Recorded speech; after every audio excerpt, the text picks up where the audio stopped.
Otimizando. Hoje estamos aqui com o Luiz Everaldo Zac, nosso prefeito. Seja bem-vindo ao nosso canal.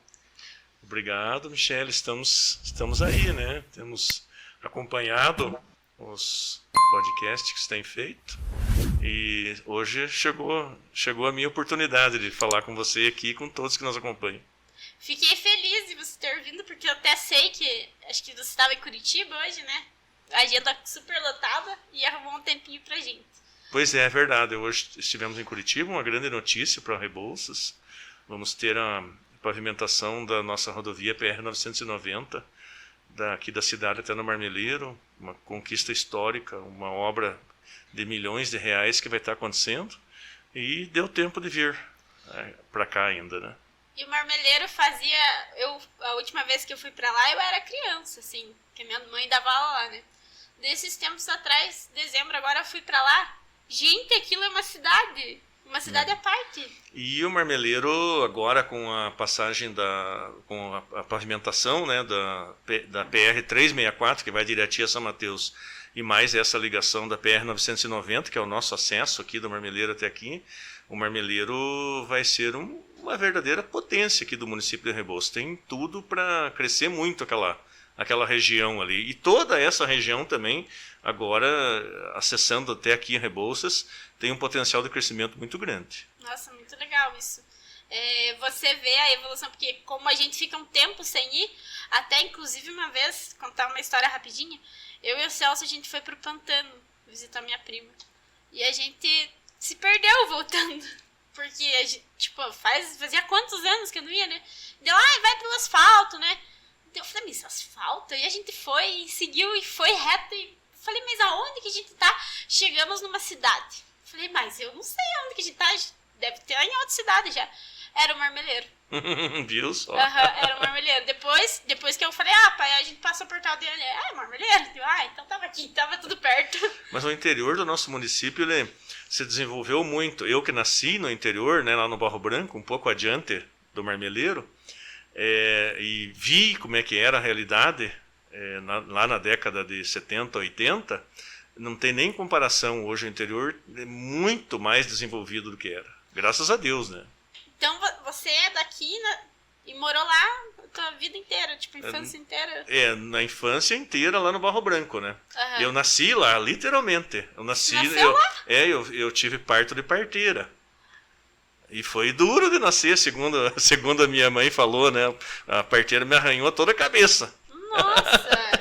Mas... lá no meio do mato, lá onde mora meu tio agora, tio Vitor, que nós dizemos, né? Vitório Dombrowski, que é irmão da mãe.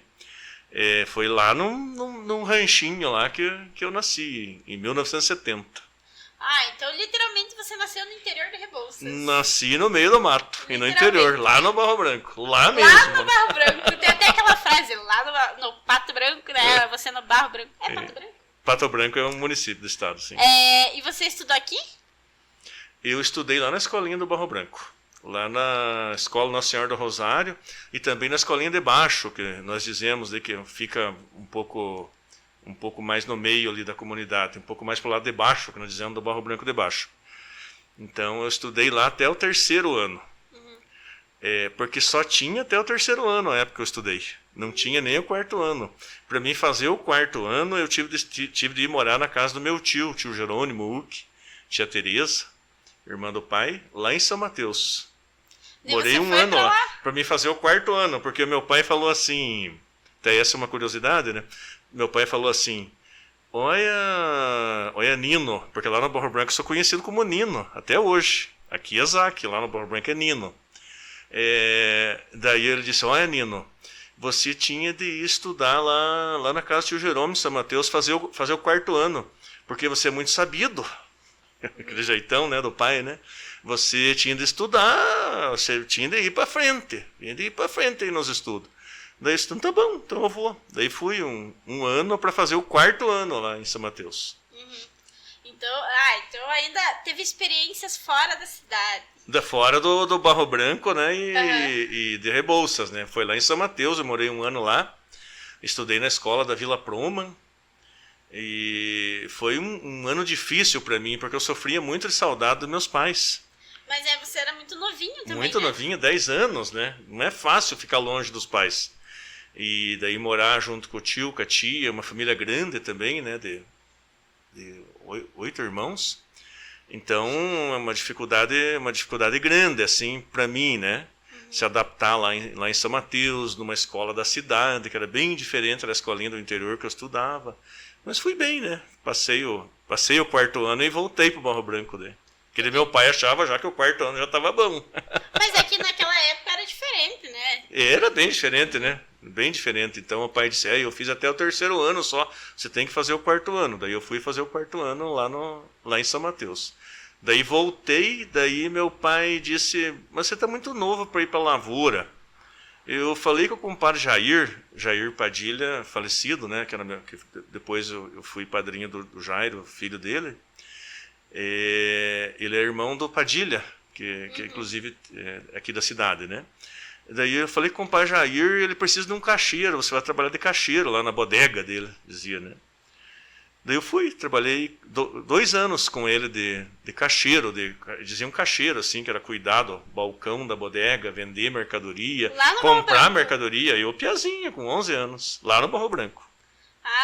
Então já ia até perguntar qual que foi teu primeiro emprego, então já sabemos. Foi esse. E quando você era criança? Porque sabemos que eu acho que criança sonha, vamos supor, em ser policial, astronauta. Você sonhou em ser prefeito? Não sonhava. Na verdade, a gente não tinha ideia, né, o que seria o futuro da gente, né? Eu sonhava em ser engenheiro agrônomo. Eu falava assim, achava chique ser engenheiro agrônomo. Daí me perguntava, o que está estudando em São Mateus, o que você quer ser? Mas eu acho que eu quero ser engenheiro agrônomo, né? Mas era porque eu achava bonito. Não imaginava, nunca imaginei ser prefeito. E você também, tua família já lidava com terra, com terreno, né? Então... Com agricultura. Pois é, depois que eu trabalhei 2 anos lá no armazém do Padilha, do Jair Padilha, aí meu pai falou, agora você já tem 13 anos, agora já dá para você vir trabalhar na roça. Veja como é que era, né? Comecei a trabalhar com 11 anos, na verdade. 13 anos, ele disse, já dá para trabalhar na roça. Aí fui para o Cabo do Arado. Cabo do Arado, literalmente, com os cavalos, aprender a arar o solo. Até ia te perguntar que, assim, naquele tempo, era com arado, tipo um cavalo, né? Isso, com cavalo. Eu sempre trabalhei com cavalo. Eu trabalhei dos 13 até os quase 19 anos. Então foram quase 6 anos na lavoura, trabalhando, plantando milho, feijão. Naquela época plantava um pouco de arroz, depois fumo, né? Meu pai daí entrou na lavoura de fumo também. Trabalhei acho que uns 3 anos com fumo também, uma estufa de fumo, né? E era bem rústico o serviço na lavoura, era um serviço bem mais pesado. Hoje a técnica já facilitou bastante.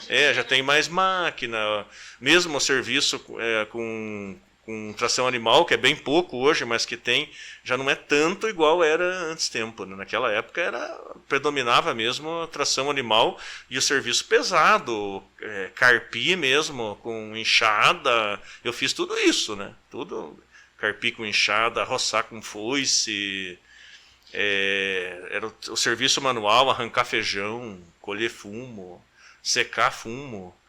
Então nessa parte você é experiente, já sim, sabe lidar com trabalhei mesmo na lavoura valendo, né? Dos meus 13 até quase 19 anos, que foi quando eu vim para a cidade.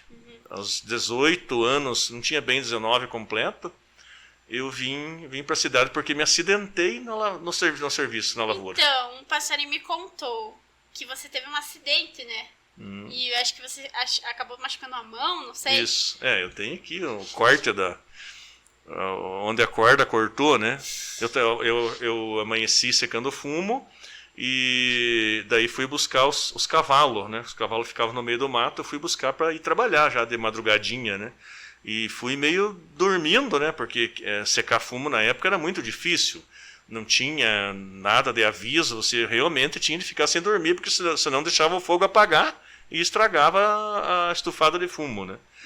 Aí, então, eu não tinha dormido aquela noite e fui buscar os cavalos meio dormindo e montei o cavalo num cavalo da frente e o outro tinha uma potranquinha que nós dizemos, saiu na frente, o outro cavalo estava amarrado atrás, correu atrás e esse cavalo que eu estava, ele viaqueou, como nós dizemos, né? Me sacudiu e me jogou para trás dele e nisso eu enrolei a corda, aquela corda na mão e a corda me queimou tudo aqui, a mão arrancou uns pedaços aqui do dedo.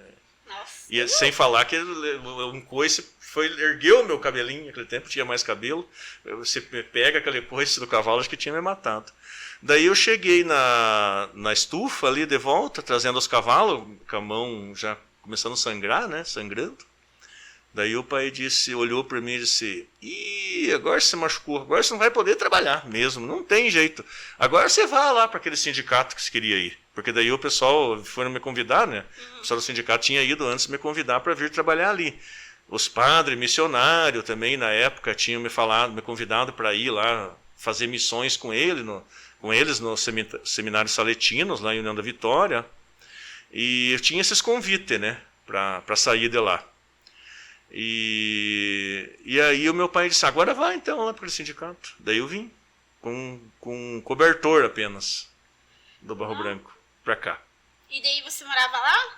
Não, daí eu vim morar na cidade. Daí eu morei assim um tempo, isso foi em 1989, em março de 1989, eu me lembro até o dia 19 de março de 1989, fui fazer um curso na paróquia São Miguel, em Irati.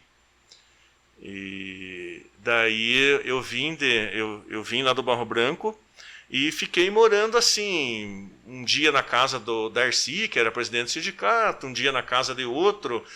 Me lembro que fiquei um tempo na casa do Beppe também, que era naquela época ele era também envolvido com o sindicato. Na casa dos amigos do pai. Eu fiquei meio à toa, assim. Meio pulando, assim.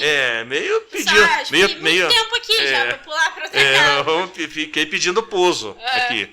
Depois que a gente construiu daí essa sede que o sindicato tem hoje, a duras penas, porque era muito difícil para construir na época, aí eu passei a morar no sindicato. A gente fez ali um quarto ali, né? Passei a morar no sindicato mesmo, sozinho. Meus informantes contaram que uma época que tipo tava todo mundo saindo para festa, né? Você estava estudando leis. Diz que não tem ninguém que conheça mais leis que você. Você é muito bom em leis. Então, quando eu vim para o sindicato, o Darcy, na época, era o presidente, falou para mim, viu, nós temos aqui a contabilidade para fazer. Isso, contabilidade? Eles teria que fazer a contabilidade, porque tá aí esse monte de nota aí, tá tudo desorganizado, precisava fazer, e teria que fazer dos últimos 5 anos. Você topa de ir para um curso para fazer isso? Eu disse, eu topo. Daí fui e fiz um curso com o Dacir Sapiezinski, que na época era o contador da Federação dos Sindicatos, que era contador, né? E daí peguei assim o básico e comecei a fazer. E fui fazendo. E coloquei a contabilidade do sindicato em dia. Então é dessa época. Porque de tanto estudar e também de trabalhar, inclusive à noite e finais de semana, né? Tanto é verdade que eu não tive uma vida social na cidade assim, nos primeiros anos que eu tive aqui. E me dediquei e fiz. Era um desafio enorme, era uma coisa que eu nunca tinha visto, né? Mas deu certo aí. E deu certo, e aprendi bastante de contabilidade. Tanto é verdade que eu tenho bastante conhecimento nessa área. Hoje, inclusive, na gestão da prefeitura, depois que eu assumi a prefeitura, eu tinha feito um treinamento lá na prefeitura de São João do Triunfo. Então eu já entrei mais ou menos sabendo. Muita gente achava que eu não sabia, mas eu sabia bastante de orçamento, de contabilidade, inclusive um pouco de contabilidade pública. Então, eu sempre digo assim, às vezes não é só o estudo formal que te faz conhecer, é o esforço também. O esforço conta muito na vida, né? Não é só a inteligência, é o esforço também. Sim. Antes da gente continuar, quero falar um pouco sobre nossos patrocinadores. Muito obrigada a todos já, sou Encantada Decorações, Cindis Rebes, Loja Limas, Decoradres, Supermercado Estropário, Silvia Iris Boutique e On Educacional. Logo mais a gente vem contar um pouco o que é o On Educacional para vocês, tá? Enfim, obrigada a todos que acreditam nesse projeto e vamos continuar, né? E qual que foi, tipo, quando você se candidatou pela primeira vez como prefeito? Bom, eu não sei nem, eu acho que eu não estava nascida nessa época, né? Porque você é prefeito há muitos anos. 1996. Não tinha nascido ainda. Enfim, eu sei que, acho que você concorreu com mais 2 pessoas, né? Que eu acho que eram bem fortes na época, Fortes, né? 2 candidatos fortes, na verdade. Muito fortes, né? Previamente eram os mais fortes que tinham, né? Mas antes eu fui candidato a vereador. Vereador também? Em 1992. Porque eu vim em 1989, daí fiz bastante coisa, isso que eu falei ali, através do sindicato, um trabalho e tal, e eu já pensei de entrar na política daí. Uhum. Daí eu vi assim, opa, a política é um meio de melhorar a vida das pessoas. Me veio na mente. Depois que você estava ali no sindicato... Isso, depois que eu fiz esses cursos, fiz esse trabalho de contabilidade para o sindicato, comecei a me envolver com a população, com os problemas que os trabalhadores, os agricultores traziam no sindicato, eu pensei, puxa vida, acho que eu vou ter que entrar nesse negócio aí. Uhum. E aí, já em 92, já saí candidato, porque existia outros do sindicato que tinham mais experiência que eu, talvez até mais capacitados que eu na época, né? Mas não tinham coragem de entrar. E eu já, jovem, né, 22 anos, eu já vou. E fui, né? Me candidatei a vereador naquele ano e quase me elegi. Eu fiz 209 votos. Na época, o partido que eu concorri era mais fraco, só fez um vereador, né? Que na verdade foi o Beppe. E ele fez 219, fez 10 votos a mais que eu, e teve alguns vereadores que se elegeram com menos voto que eu. Então, eu acabei não me elegendo, mas foi uma derrota com sabor de vitória. Veja como é interessante. Uma derrota ajuda a gente também a refletir, porque é importante a perda em muitas situações para você aprender que a vida é assim, não é só de alegria, tem momentos difíceis também. E aquela candidatura me deu depois condições de continuar o trabalho. Eu fiquei com mais energia ainda para continuar o trabalho no sindicato. Depois veio o Juca Andrade para o sindicato. Foi uma fase muito importante essa, que o Juca Andrade veio para o sindicato como presidente do sindicato. E a gente fez um trabalho muito bacana. Naquele período de 94, ali, 95 até 96. E eu acho que é legal, igual você falou da derrota, com sabor de vitória, é legal porque era a tua primeira vez como candidato e você já teve muito voto. Sim, né? Sim, muitos votos. Uhum. E naquela época eu me lancei como Luiz. O meu lema era Luiz sem medo de ser feliz, né? Era o meu lema de vereador. E eu não sabia da força do Zac. Veja como tem coisas na política. Pois é, até quando eu estava fazendo o teu roteiro aqui, eu pensei, nossa, mas o nome dele não é Zac, é Luiz. Porque a gente tá tão acostumado a chamar Zac, que acaba, né? Que fica por Zac, ali, né? Muitos me chamam até de Isaac. Alguns, né? Eu penso que é Isaac, não é? É o sobrenome Zac. Daí, em 96, eu fui fazer um curso, assim, lá o partido, na época, fazia um curso lá em Londrina. E daí tinha um cara que era bom, assim, de verso, de mídia, de frases. E ele estava fazendo frase para os outros candidatos na Kombi que nós estava indo. Daí fez para todo mundo, rimando. Daí ele disse para mim, você vai ser candidato a prefeito lá em Rebouças? Eu vou ser. E já tem uma frase? Eu digo, não tenho frase nenhuma. Como é que é teu nome? Meu nome é Luiz Everaldo Zac. Eu me candidatei a outra vez, a eleição passada, como Luiz. E ele disse, não. Você tem que usar o Zac que é o mais forte. E já tem o lema para você. Eu digo, qual que é o lema? Abra o olho e saque, vote no Zac. E foi esse o lema que eu usei daí na campanha.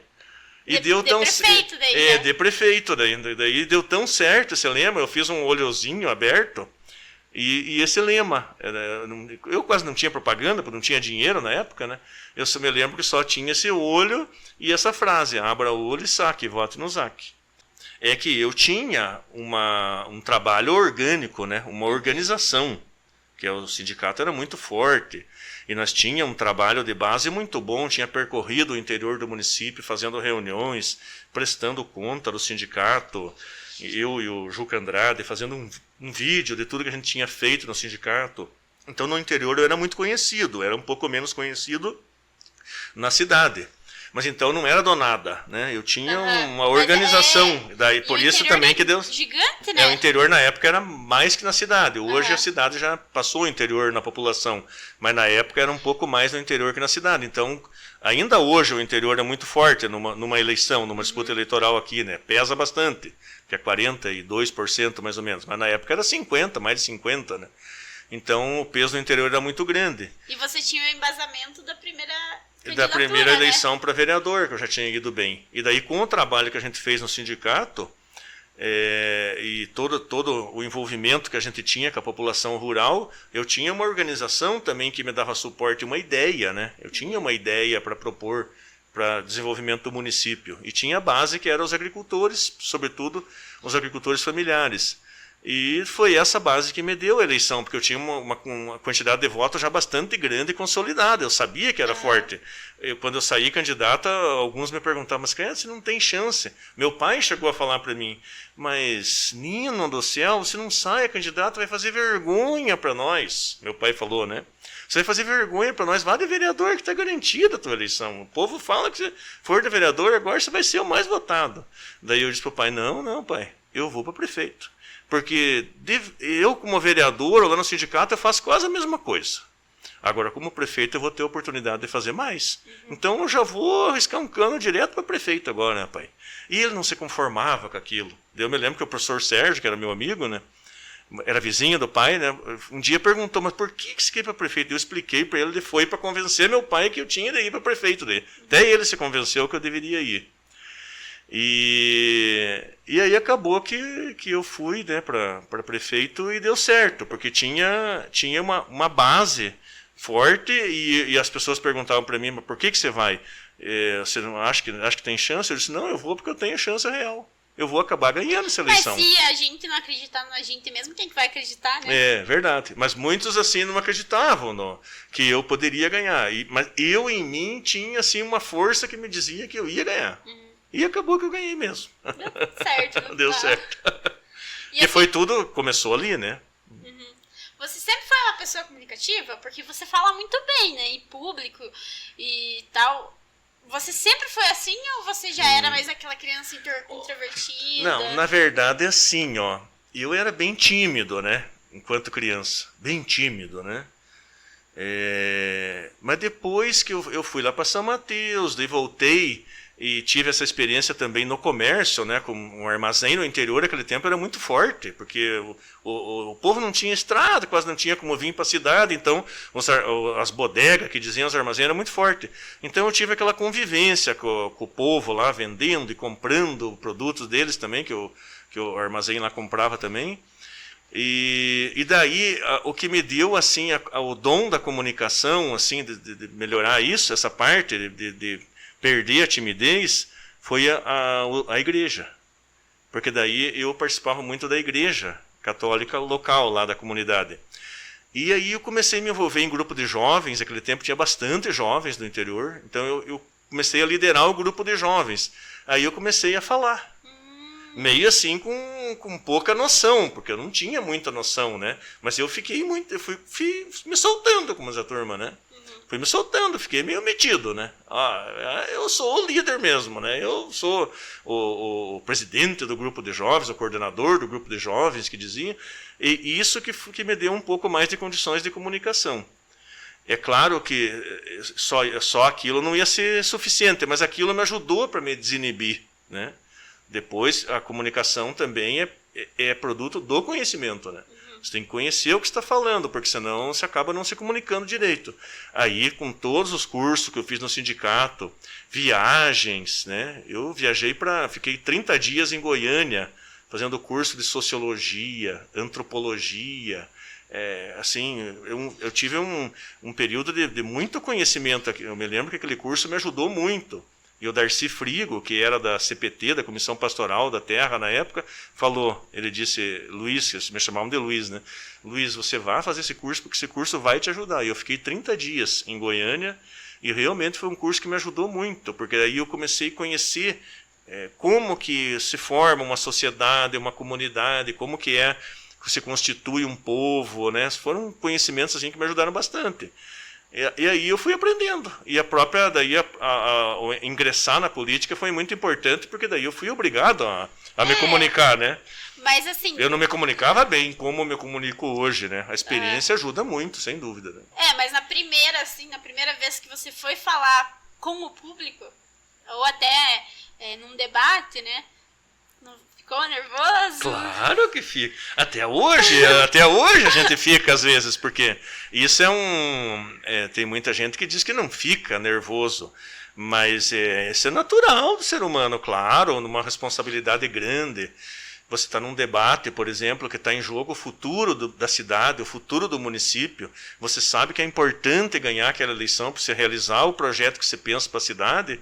Claro que a gente fica nervoso. A gente estava conversando com um convidado aqui, que a gente fica nervoso quando, tipo, assim, porque a gente quer fazer bem feito, né? Porque se você, tipo, vai de qualquer jeito, você não fica nervoso. Claro, mas é justamente, e também porque...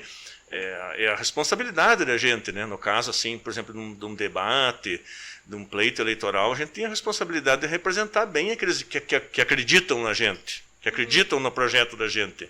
Então, eu sempre procurei me preparar bem, me embasar bem, conhecer bem dos assuntos para poder ter um desempenho bom e justamente deixar aquelas pessoas que acreditam, que têm fé na gente, que graças a Deus é bastante, deixar essas pessoas felizes, se sentirem bem representadas pela liderança deles, né? Eu sou aquela pessoa, eu gosto de conversar, falo pelos cotovelos, mas eu sou meio... Não gosto muito de falar em público, assim. Tipo, agora eu tô tentando soltar, assim. Mas é natural. Não se preocupe, porque você só vai melhorar. Você tem que pensar assim, só vou melhorar. E com o tempo a gente vai ficando menos nervoso. Não é que a gente não fica nervoso. A gente fica nervoso numa oportunidade ali que você vê que você tem que falar bem e tal. A responsabilidade também faz com que a gente tenha um pouco mais de receio, né? Pois é, vou até te perguntar. Porque eu tenho medo de falar... Tipo, bobagem, assim, não bobagem, mas até às vezes um palavrão, você não tem esse receio, assim, não, pode não ser até um palavrão, mas algo que, tipo, em público você não pode falar tanto, sabe? Mas eu já falei algumas coisas que depois eu me arrependi de ter falado, mas é o que diz o ditado, né, a palavra proferida, a flecha lançada, não tem mais volta, né? Agora então, já foi, né? E daí os erros acontecem, né? Agora, eu também tenho humildade para, na mesma proporção em que eu cometi um erro na minha fala, ou qualquer outro erro que eu tenho na minha vida, eu volto atrás, eu digo que eu volto atrás. Essa é uma teoria que eu tenho, a gente tem que voltar atrás quando está errado. Eu volto atrás, peço desculpa, às vezes até logo em seguida, no momento, né, que você vê que errou, você pede desculpa. Porque é normal também na comunicação, eu fiz curso de comunicação também, em vários períodos. É normal falhas, e pequenas falhas o público tolera. Isso é uma coisa que eu gravei quando eu fiz curso de comunicação. Então você não precisa estar se desculpando ali, porque uma palavra às vezes está meio rouco ali, não é o caso, né? Eu me lembro que o coordenador do curso falou, não peçam desculpa, porque isso aí às vezes as pessoas nem percebem que você está às vezes é só errando. Você que está é só você que está nervoso. Né? E as pessoas, tipo, tá tranquilo. As pessoas querem saber de você, né? Não se preocupa com pequenos erros. Né? E qual que foi ou é uma das maiores dificuldades assim para você como prefeito?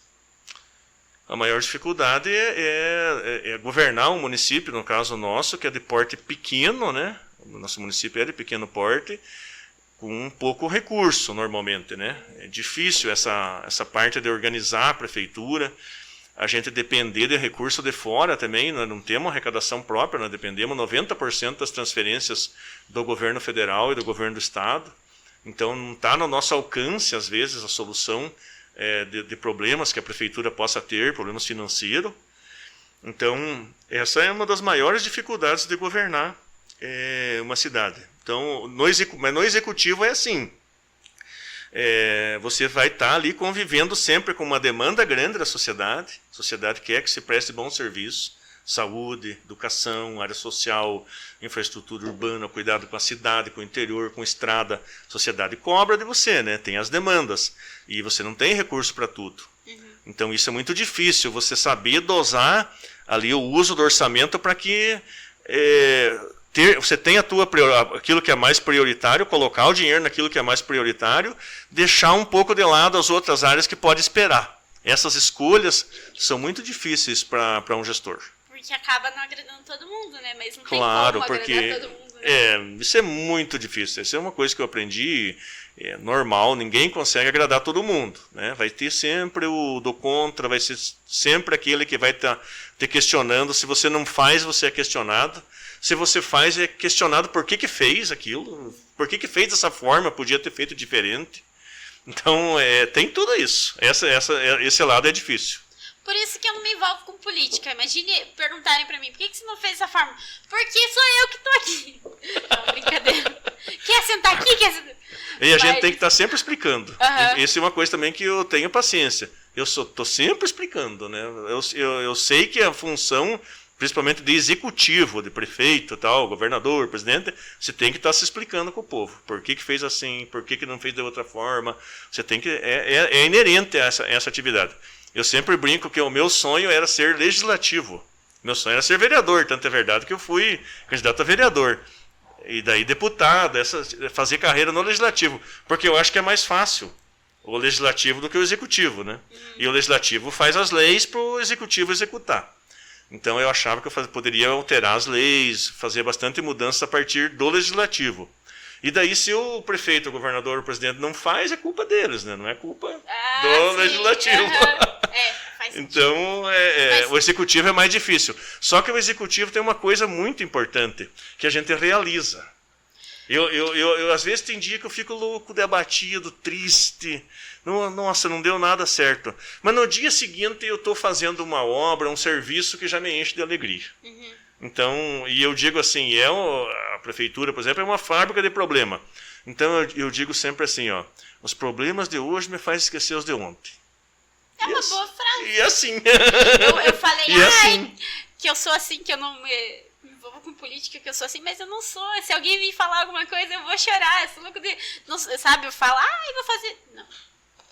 E eu sou muito. Eu sou muito mole. Eu acho que o político tem que ser paciente. Claro, cada um tem seu estilo, né? O meu estilo é ser paciente. O meu estilo é não me candidatar nunca. Porque eu sou muito mole, tipo, em questão de. Se a pessoa vir falar alto comigo, nossa, eu vou chorar. Ou qualquer coisa. Não dá. Isso acontece bastante, às vezes de falarem alto, querendo reclamar com a gente. Grosso, sabe? Tem disso também. Já não consigo. Já choro, não dá. Enfim, vamos voltar pro assunto aqui. Agora em questão de privacidade, porque eu acho que como você é uma pessoa que todo mundo conhece aqui em Rebouças, né? Acho que não tem ninguém que não conheça. Você tem algum momento, tipo, da tua vida particular que acaba perdendo por ser prefeito? Perde, né? Perde porque você tem que se dedicar bastante. Primeiro lugar, né? Não é só o horário normal. Apesar de que tem muita crítica às vezes que dizem que esse político não trabalha, né? Mas a gente trabalha que um condenado, na verdade, né? Então você já tem que fazer um pouco mais. E isso é normal, e na minha vida sempre foi assim. Eu sempre fiz um pouco mais. Eu nunca liguei para horário. Meu salário era tanto lá no sindicato, vou trabalhar só das 17 horas. Nada, eu trabalhava de noite, final de semana, sem cobrar, porque nem tinha como me pagar, na verdade também, né? Então, todo lugar que eu trabalhei, eu nunca me preocupei com questão de horário. Então, e como prefeito agora, também não. Então, passa do horário, não tem problema, tem que trabalhar à noite, trabalhar às vezes final de semana, um feriado, fazer um serão, como diz a turma, à noite. A vida é assim, né, de prefeito. Então, mas só que, claro, faz com que a gente perca tempo e convivência com a família, né? Isso me faz falta, né? Mas já chegaram, tipo, vamos supor, você tá no momento de lazer, num domingo de tarde, tá assistindo filme com a tua família lá. Chegaram lá na tua casa, bater, você não fez isso, eu quero que você faça isso. Claro, já chegaram? claro. Que horror. Claro. No domingo ainda, galera. Mas no domingo. Domingo, feriado, à noite, é normal. É normal ou ligarem, ou procurarem a gente, isso é coisa normal, acontece. Nossa, Vira até e em mexe. casa, assim? Sim. Vira e mexe, acontece. Uma vez me aconteceu uma história curiosa, encalharam no interior, isso foi no meu primeiro mandato, e daí a estrada estava ruim mesmo. E daí me acordaram 5 e pouco da manhã. E daí me falaram, encalhamos na estrada e tal, não sei o que, a estrada ruim, prefeito. Que vida boa, levantando agora. Imagina, né? Já acordando a gente bem de madrugada e dizendo que a gente tinha vida boa. Daí eu disse, calma aí, eu não tenho vida boa. É cedo, é bem cedo agora. E eu peguei agora a prefeitura, não consegui arrumar essa estrada ainda. Vamos ver, daqui a pouco vai dar para arrumar. Aí conversamos e se entendimos, né? Começou dia 1º de janeiro, o pessoal quer que dia 10 de janeiro esteja tudo em ordem. Esse é um grande problema, né? O tempo é um inimigo de uma administração, porque começou já todo mundo quer antes, né? Eu quero que faça a minha rua antes, eu quero que faça a minha estrada antes, eu quero que ser atendido por primeiro. Então, nem sempre as pessoas sabem esperar. E essa é uma agonia da gente, porque a gente vai escolhendo o que vai fazendo. Então, claro que um tanto é no começo, um tanto no meio, um tanto no fim, né? Não tem o que fazer, né? E até em questão de verba também, né? Porque claro, não dá para fazer tudo numa vez só. Eu acho que, não sei se todo mundo sabe, mas a verba que vem já vem destinada a ou a uma secretaria, uma assessoria, né? Sim, específica. Não vem assim, olha, Isaac, tá aqui, divida. Verdade. Uma boa parte, né, das verbas, metade já é para pessoal, né? Metade praticamente já é para funcionalismo, para pagar a folha de pagamento dos funcionários do município. Então você só tem metade praticamente para você administrar. Daí tem para saúde, para educação, tem tudo as verbas carimbadas que nós dizemos já destinada. Então te sobra muito pouco do orçamento. Você tem que fazer uma boa gestão mesmo para você ter um pouco de recurso para investir, porque senão você não investe nada dos recursos próprios da prefeitura. Claro que daí você vai correr atrás do governo do estado, do governo federal, dos deputados para conseguir verba. Né? Essa verba específica assim que vem, tipo, para pagar funcionários, saúde, da onde que ela vem? Vem do governo federal? Uma parte da arrecadação do governo federal através do Fundo de Participação dos municípios, que é uma parte do imposto de renda e do IPI, que as pessoas pagam, 25% aproximadamente vem para os municípios. E uma parte é do ICMS, que é um imposto sobre o consumo, né? Você compra no mercado, na loja, na farmácia e tal, você paga o imposto ali, né? O cidadão paga. Ele vai para o Estado repassa 25% para os municípios. Conforme daí o consumo econômico de cada município, conforme as notas fiscais que são emitidas em cada município. Então é assim que esses recursos que são as maiores fontes da prefeitura. O recurso da cidade mesmo, bem pouquinho, que é IPTU, ISS, ITBI, não chega a dar 10% da arrecadação. Né?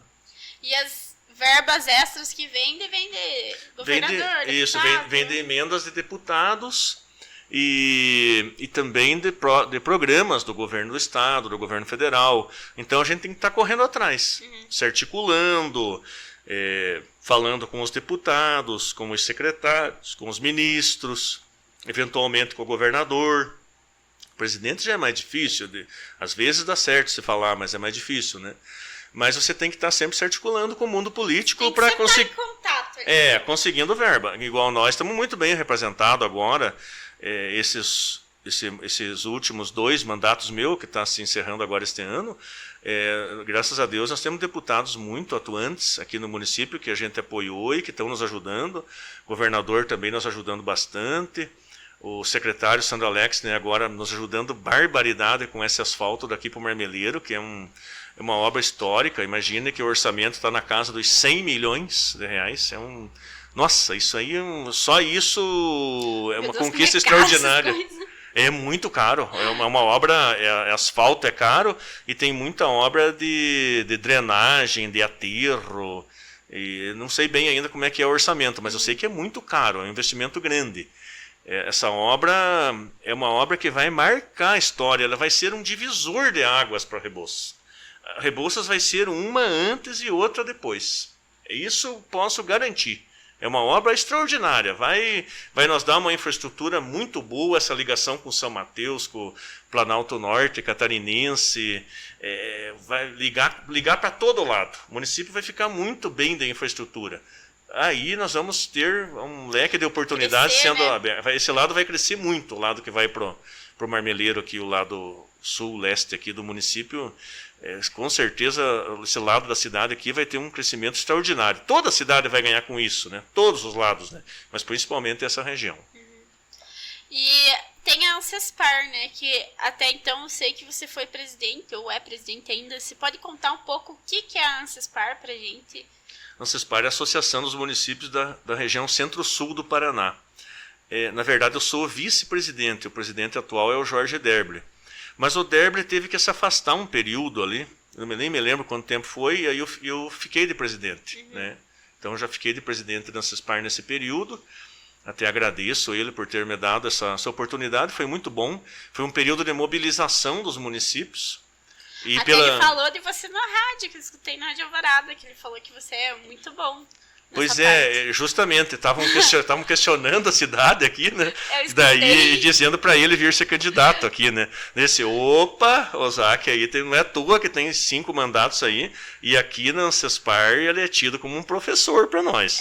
Fiquei muito honrado com isso. Muito legal o que ele falou, né?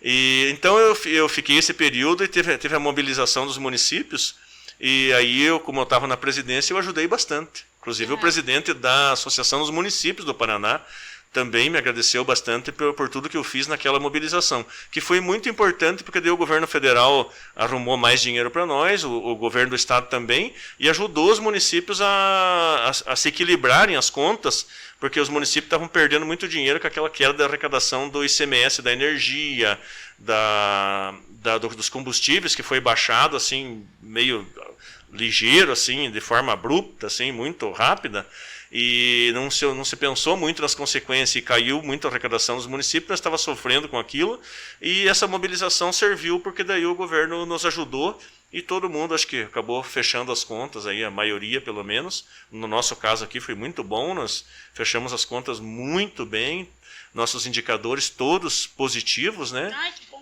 E agora vamos ter um ano, eu disse, é um ano muito bom, nós vamos poder investir bastante, já demos reajuste para os professores, um reajuste maior, inclusive, né, mais 8% além do que nós tínhamos dado da inflação. Então, as coisas agora esse ano vão fluir bem melhor graças a esse trabalho que foi feito. Então, já que a gente está falando que vai ser um ano excelente, quero fazer não é uma brincadeira, mas vamos supor que você viesse uma verba para você muito grande, muito grande. E essa verba você pode fazer o que você quiser com ela. Só que você pode só investir em uma coisa na cidade, só em uma coisa. Algo que beneficie várias pessoas, que deixe, gere até emprego e tal, e que você tivesse uma verba, vamos supor, bem alta, não limitada porque é muita coisa, né? Mas o que você faria? Agora, uma coisa só. Uma coisa? Eu compraria um terreno bem grande aqui nesse lugar que vai ser feito o asfalto daqui. Não, uma casa não. Eu faria um parque industrial. Um parque industrial novo para o município, uma nova área industrial. Porque aí, claro, depende de milhões, né, para comprar um terreno bom, para fazer um bom distrito industrial. Mas agora você tá com a verba boa, né? Na dinâmica aqui. Isso, né, no que você está falando, sim. Eu investiria num distrito industrial, e depois, claro, a prefeitura organizaria para fazer bastante curso técnico também, para capacitar os jovens, porque nós, com certeza, essa pavimentação daqui para o Marmeleiro, e um parque industrial, nós teríamos muito emprego aqui para a nossa juventude, para a nossa população. Então, eu investiria bastante em capacitação também desse público. Agora, eu vou torcer para ninguém cortar essa parte e tirar do contexto. Eu vou falar, nossa, o Zac prometeu um parque. Não é. É simulação. Mas, na realidade, isso é interessante, né? É uma coisa que provavelmente o município vai ter que fazer para frente. logo aí, talvez já, e se preparando aí, ter uma nova área industrial, justamente nessa saída para o Marmeleiro aqui, que vai receber esse investimento grande aí de asfalto. Sim. E essas questões, tipo, que eu vi que vocês estão ali fazendo a pista de skate, ali perto do campo, né? Essas verbas não vêm destinadas, né? Elas vêm dos deputados daí. Vem destinada pelos deputados no orçamento do Estado. No caso, essa da pista de skate. Nós fizemos também ali a mini arena, né, na Vila Ester. Vai sair um novo complexo esportivo também perto do campo, que vai ser uma mini arena e mais umas coisas ali também de esporte. Então, essas verbas, elas vêm dessa maneira. Os deputados viabilizam os recursos e a gente faz os projetos e o governo do estado repassa esses recursos. Entendi agora. Ou o governo federal, no caso, quando é um deputado federal. E se você não fosse prefeito, qual que seria a tua profissão? Se você não fosse prefeito hoje em dia? Que eu gostaria de ser? Sim. Eu gostaria de ser advogado. Advogado? O meu sonho seria ser advogado. Agora deu um tempo. Governador, porque daí envolve política, né? Não, mas se eu não fosse prefeito, eu já pensei não sendo político, né? Claro, sendo político, meu sonho seria ser, eventualmente, um deputado federal. Isso eu acho que, com o conhecimento que eu tenho hoje, com a bagagem, eu contribuiria muito, eu acho, para o país, né? Com leis, com ideias, com planos, eu acho que ajudaria muito. Mas olhando assim o lado particular, eu queria ser advogado. Acho que eu seria um bom advogado, porque eu já faço muita coisa assim que tem a ver com a área do direito, muita coisa na prefeitura, a vida pública de prefeito fez com que eu necessitasse fazer defesa de várias coisas, isso né? Que eu ia falar. Você então eu fazer, né? Só passava depois para o advogado dar uma olhada, tá bom, arrume aí em termos jurídicos melhor aí, coloque alguma lei que você acha. E eu mesmo faço minhas defesas. Em geral sou eu mesmo que faço e só passo para o advogado dar uma olhada, né? Dê uma olhada, veja se tá bom ou não. Então, o meu sonho mesmo seria ser advogado. Agora, claro que hoje, já estou com 54 anos, é um sonho mais difícil, porque eu tenho que dar estudo para meus filhos, né? Então, a Bianca já está quase formada advogada, então, nela eu estou realizando esse sonho, né? Realizou o sonho na filha. Então. O Bruno já foi para a área da saúde, né? Fisioterapia. Os outros meus filhos, os gêmeos que eu digo, né, Fabiano e Gustavo, já têm mais tendência para lidar com animais, essas coisas, né? A Amanda, odontologia também, na área da saúde, né? E o Luiz Gabriel, eu não sei o que vai ser, né? O mais pequenininho que tem 2 aninhos. Tá muito novinho ainda. Tá muito novinho. Tem tempo, mas alguma coisa vai ser, porque o bichinho é esperto. Mas eu morei onde o Bruno morou também. O Bruno morou lá nos apartamentos lá, em União da Vitória? Não, aqui em Rebouças. Aqui no... Perto, sei. Em cima da farmácia lá? Sei. Eu e ele, a gente já morou lá. No apartamento do Cris. Que eles saíram, a gente entrou. Que tal? E qual que foi a reação da tua família, teu pai, que você falou até bastante dele, quando você falou assim, vou ser candidato a vereador? A vereador... Eu nem perguntei, na verdade, direito pro meu pai, né, pra minha mãe. Eu tô indo, né? Eles falaram, é difícil, você não vai conseguir, não tem dinheiro pra nada. E de fato eu não tinha mesmo, né? Não tinha dinheiro, minha campanha foi bem modesta, né? Foi na conversa. Foi na conversa, andando de bicicleta, na verdade. Depois, na campanha de prefeito, eu não tinha condução. Daí eu consegui a Brasília, que era do meu falecido avô, pai da minha mãe.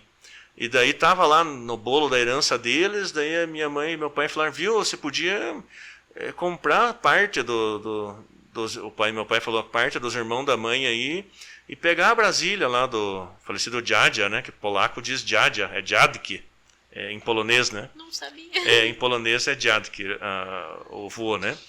Podia comprar lá do falecido Dziadzia gordo, que nós dizia que de um lado era o meu avô era mais gordo e nós tínhamos o Dziadzia magro, que era do lado do pai. Como comprar dele a parte? Eu disse, não, então tá bom, vou ver. Eu arrumei o dinheiro, emprestei o dinheiro e comprei as partes. e saí com a Brasília de lá, do Barro Branco. E a Brasília era tão boa. Era ano 81, eu peguei ela em 96, com 31 mil quilômetros, estava quase nova. Eu subi aquela subida do Barro Branco em terceira. Eu falei para a Odete, a minha primeira esposa, né, falecida, falei, ganhei uma eleição, Odete. Meu Deus do céu, comprar um carrão desse aí, agora eu faço campanha. Agora eu vou até Irati, se quiser. Faço campanha lá. Agora eu vou, né? E realmente a Brasília me ajudou naquela campanha. E depois na reeleição também eu usei a Brasília na campanha. A Brasília fez, não era a Brasília amarela dos Mamonas, mas era uma Brasília cinza muito boa. Marcou, viu? Marcou, fez história. Agora a gente sabe que se fosse para você escolher um projeto, algo para fazer aqui em Rebouças, sem uma verba tipo específica, com uma verba grande, a gente já sabe que você faria.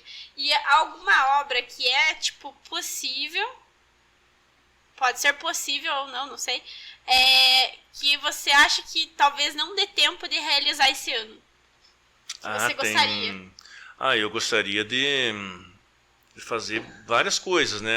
Essa entrada aqui vindo de Irati, nós estamos elaborando o projeto, eu acho que vai dar tempo de fazer ainda neste ano. Eu tenho bastante asfalto ainda para fazer na cidade, que os projetos estão em andamento, quero ver se faço ainda neste ano, mas talvez ainda não vai dar tempo de fazer todos os locais que eu queria fazer mais asfalto para os bairros, que ainda temos bastante ruas de chão, né? Então vai ficar casas populares também, que está bastante enrolado, nós já passamos 2, no caso o terreno para Coapar, e não sai, demora. Também eu gostaria de deixar pronta essas casas, eu acredito também que não vai dar tempo. A vida do gestor é assim, você acaba sempre deixando alguma coisa para frente. Mas é que também essas coisas não dependem só de você, né? Nesse caso eu dependo, no caso de casas populares, a gente depende principalmente da Coapar. E também de recursos federais. Porque um projeto habitacional é muito caro, né? Uma casa popular aí é 70, 80, 100 mil aí, né? Por casa. Então é muito difícil para o município ter recursos para fazer isso.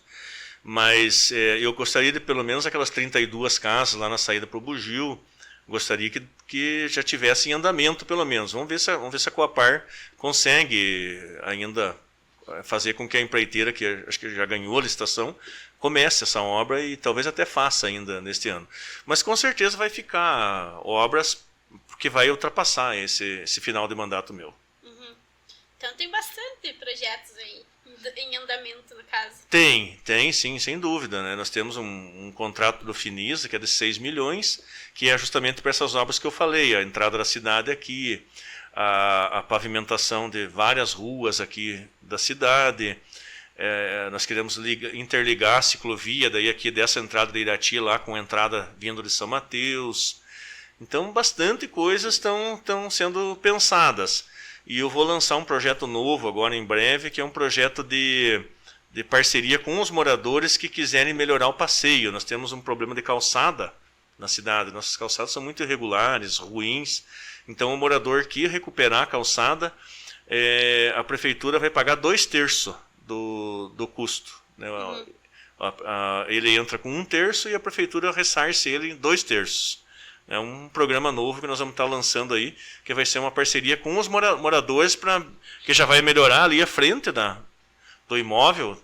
Vai até valorizar. Vai até valorizar, e ele ainda vai receber 2/3 da prefeitura. Estamos montando esse programa que pelo qual a gente pretende melhorar essa parte de calçada na cidade. A gente sempre faz uma dinâmica aqui. Eu gostaria de saber se você quer participar. Na verdade, você vai participar. Brincadeira. Não, mas é uma dinâmica. Não, mas eu vou participar. A menos que eu não saiba, né? Não saiba fazer, né? Tem que participar. Obrigada. Claro que você tem um brindezinho patrocinado pela loja Limas. Obrigado. E assim, é polêmico. Ai, eu adoro coisas polêmicas. Eu vou falar 2 opções pra você. E você, como prefeito e cidadão, vai votar em uma. Não existe voto branco e não existe voto nulo. Tá. Entende? Já ficou nervoso. Você quer ver? Ai. E assim, tem vários temas aqui. Então vai estar misturado, tá? Então a gente vai começar aqui, ó. Polêmico. Chitãozinho e Chororó ou Zezé de Camargo e Luciano? Zezé de Camargo e Luciano. Milionário José Rico ou Leandro e Leonardo? Milionário José Rico. Ah, não, achei que ia escolher Leandro e Leonardo. Agora, aqui temos opções de filmes. Tá, ó, se você não assistiu, ou, né, vai na sorte, porque você não tem a opção de votar em branco ou nulo, tá? Tá bom. A Fantástica Fábrica do Chocolate ou Rei Leão? Rei Leão. Ah, mas você tem filho, filha, com certeza já assistiu, né? Já. Poderoso Chefão ou Forrest Gump? Poderoso Chefão. Não. Ai, esses dias o Celso me fez assistir 3 horas de filme. Tá louco? Celso judiou de você. Não, 3 horas de filme. Não gostei. A Espera de um Milagre ou De Volta para o Futuro? A Espera de um Milagre. Esse era comprido, mas esse era bom. Bom, esse filme eu já assisti. Muito bom. Muito bom. Caetano Veloso ou Tim Maia? Tim Maia. Gilberto Gil ou Roberto Carlos? Roberto Carlos. O rei, claro. Renato Russo ou Cazuza? Ave Maria. Agora você me apertou. Cazuza, acho. Apesar de que eu gosto muito do Renato Russo também. Eu gosto dos dois também. É. Faustão ou Luciano Huck? Luciano Huck. Ratinho ou Silvio Santos? Ratinho. Rodrigo Faro ou Celso Portiolli? Rodrigo Faro. Tom Hanks ou Leonardo DiCaprio? Leonardo DiCaprio. Brad Pitt ou Tom Cruise? Tom Cruise. Will Smith ou Johnny Depp? Eu acho que o Smith. Adam Sandler ou Ed Murphy? Ed Murphy. Sandra Bullock ou Angelina Jolie? Angelina Jolie. Julia Roberts ou Jennifer Lopez? Jennifer Lopez. Viu? Foi polêmico? Foi. Então, a gente adora fazer isso com os convidados. A gente primeiro deixa os convidados tipo, apreensivos, nervosos, daí solta uma dinâmica. Depois relaxa, né? Tranquila, Então, antes da gente encerrar, eu queria que você... eu preciso fazer mais uma pergunta ainda. Se você, como político, como prefeito, como candidato a vereador, fala muito bem, você já pensou em dar palestra, tipo, voltado à política? A pessoas que querem ser candidatas? Porque, por exemplo, tem muita gente que às vezes sai tanto de vereador, às vezes, sei lá, de prefeito, que não sabe nem o que é da vida ali, que sabe o que tá fazendo ali, né? Tem muito... Claro que não vou falar nada, né? Mas muita gente, às vezes... Fazer qualificação, né? Das pessoas para política, às vezes as pessoas saem, mas nem sabem o que é a função do vereador, o que é a função do prefeito, entende? Ou o que o vereador pode... Às vezes as pessoas entram na política achando, o vereador vai fazer isso, isso, aquilo. Tipo, e daí a pessoa vai lá, promete 1000 coisas. Não, mas eu posso te ajudar nisso, posso ajudar a população nisso, e às vezes nem pode. Você já pensou em dar uma palestra? Já. Já? Já pensei e acho que é uma coisa que pode pintar por aí, porque... Futuros candidatos entrem em contato. Porque eu pensei nisso e eu acho que eu ajudo bastante. Né? Eu posso ajudar bastante nessa parte aí de qualificar realmente... Até como ganhar, né? Porque quantos mandatos já foram? 5 mandatos, né? 5 mandatos. É muito difícil ganhar 5 vezes. Pois é. Muito difícil, porque existe o desgaste do tempo, né? As pessoas sempre têm uma aptidão para mudança. Se pergunta assim, as pessoas sempre optam um pouco mais pela mudança, né, do que pela continuidade. Embora eu considere um erro, eu acho a continuidade de programas e projetos muito importante. Uma política pública não se constrói num mandato ou até em 2 mandatos às vezes. Ela tem que ter uma continuidade para poder dar certo. Então a gente também tem que ir pensando nisso, né? Porque não é mudar por mudar, você tem que mudar para o melhor. Às vezes você tem que pensar que você pode mudar para pior, né? E as pessoas têm uma tendência de se acostumar com o que é bom e começar a achar que é ruim. As pessoas têm uma tendência, se acostumam com o que é bom, já começam a achar que é pouco. Mas não está acontecendo nada. Vamos trocar. É verdade, e às vezes troca para pior. E também o inverso é verdade. Às vezes as pessoas começam a se acostumar com o que é ruim também, né? E daí fica anos e anos. Então tudo nada é assim absoluto, né, na política, mas as pessoas têm que pensar nisso. A continuidade também é muito importante, a continuidade de bons projetos, bons programas, bons investimentos, a preservação disso é muito importante para o desenvolvimento de uma cidade, de um estado, de um país. Tem que pensar nisso também, não é só mudar por mudar ou mudar para pior, igual eu falei, né? Tem que mudar na hora que precisa e para fazer valer a pena, né? Realmente vendo que aquilo é o melhor, né? Eu acho que foi muito legal essa conversa, porque assim, talvez algumas pessoas nem saibam da tua história antes da política, né?